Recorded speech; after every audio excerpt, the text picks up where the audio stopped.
Okay, so today we continue with Green's theorem. So just to remind you, this is the formula for Green's theorem. We have a closed curve like this. D is the interior. So let's see an example to illustrate Green's theorem. I will solve the example from before. So if we take the function to be xy x squared. Remember, we solved this example.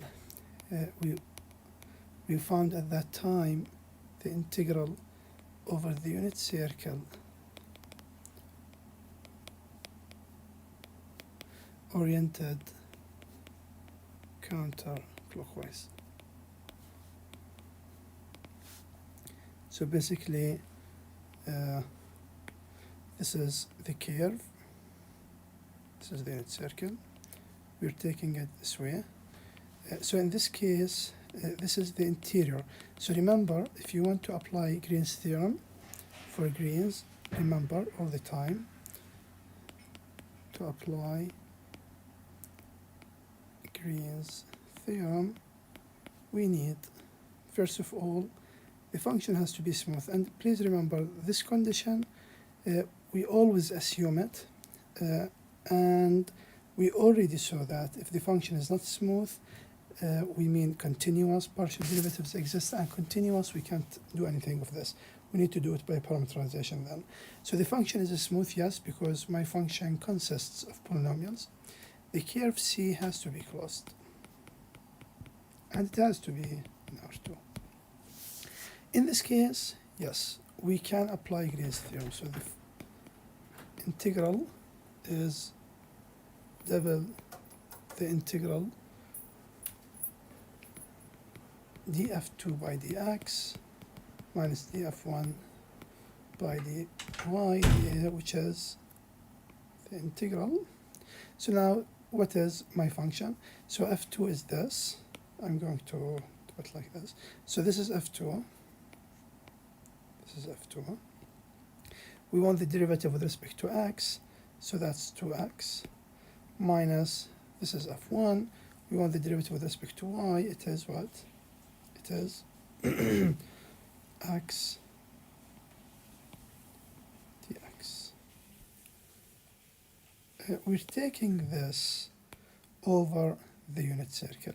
So this is the unit circle, dx dy. Now the question, how do we write the limits? So let's, in the first place, let's write this as just d. D is the interior of the unit circle. So let me keep the graph here. So this is the unit circle. And we want to compute this integral. Remember, the best thing to use in doing double integrals over circles is over disks, in fact, because now D is the interior. So this is D. The best thing is to use polar coordinates. So what are the polar coordinates? Let's remember this. In polar coordinates, x is r cosine theta, y is r sine theta, and dA is r dr d theta. Remember this, okay? So now, in our example, this is 2x minus x, which is x. This is dx dy, which is basically dA. It becomes, in polar coordinates, r dr d theta. And the x is, so this becomes r cosine theta, r dr d theta. Now the question, if we keep this as d, what are the theta values? Remember, all the time, we start with the outer limits. So if you want to write the limits, you always, this is a rule, okay? So you always start with the outer limits. The limits are theta. Now, what is the meaning of theta? So to find theta, you go back to the graph. This is my graph. And you ask, for this circle, this one, what is the least value for theta? Theta, remember, is the angle with the positive x-axis. So basically, the least value is 0. And if you keep moving this way, remember, to measure theta, we keep moving this way from the origin. It will be increasing from 0 to, so it will be like this. Here is the angle is 0, and as you move over the circle, the angle gets bigger and bigger and so on until you go back to 2 pi. So the limits are 0 to 2 pi. But then, what are the R values? The R values, you look at these arrays like this. These arrays like this. What is the least R?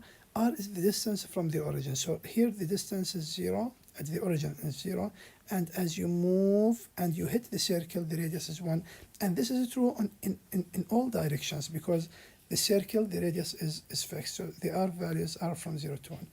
And now we are ready to integrate. So this becomes the integral from 0 to 2 pi, the integral from 0 to 1, r squared cosine theta dr d theta.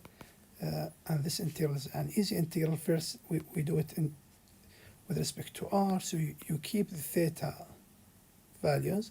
The integral of r squared dr is r cubed over 3. If you plug 0 and 1, you get 1 over 3 d theta, and this gives us 0. So the integral over this circle for this function is going to be 0. Now look, so I'm going to write a little remark here. So the remark here is the integral over c f dot dr is 0, but this does not mean, although f is not conservative. Is it not conservative? Yes, in fact, conservative, we test df1 ty. Is it equal to df2 dx? It's not. We already found these values. We found that df1, because this is the f. So if you differentiate f1 with respect to y, you get x. But if you differentiate f2 with respect to x, you get 2x. They are not equal. So remember, if the function is conservative, this integral has to be 0, but the other way is not necessarily